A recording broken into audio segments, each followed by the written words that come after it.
Good morning sa inyong lahat dyan. Tips ko lang sa inyo, mga ka-Daisy Loves, tulad kong bagong nagsusimula pa lamang dito sa platform na ito, ang pagiging YouTuber. Advice ko sa inyo, wag na wag tayong gagamit ng hindi sa atin mga video, yung napapaloob sa third party materials na i-upload natin sa ating channel. Kasi hindi lahat ng ating i-enhance sa video ay magaling at natatanggal talaga yung mga watermark doon.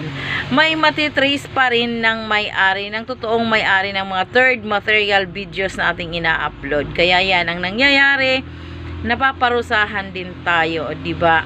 Hindi naman kasalanan ng may-ari ng video kasi ipinaglalaban lang nila ang kanilang mga karapatan. Buti na nga lang sa akin at nakadalawa pa lang akong S, kaya sorry sir, hindi na rin ako.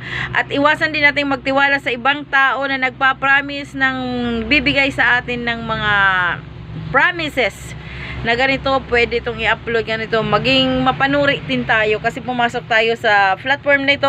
Dapat sariling channel natin ito. Dapat alam natin kung paano natin gawin, paano natin ayusin, paano natin palaguin. O diba? Huwag natin iasa sa iba. Kasi nagsasayang lang tayo ng panahon, nagsasayang tayo ng pagod, nagsasayang tayo ng bayad kasi bumabayad din naman tayo sa kanila.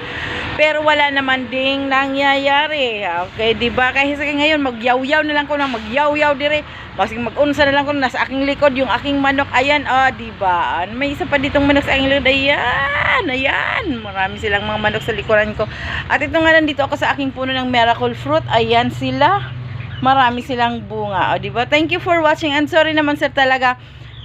I do my best and my very best na makapag-upload ako ng aking sariling video. Thank you for watching mga ka-Daisy Loves.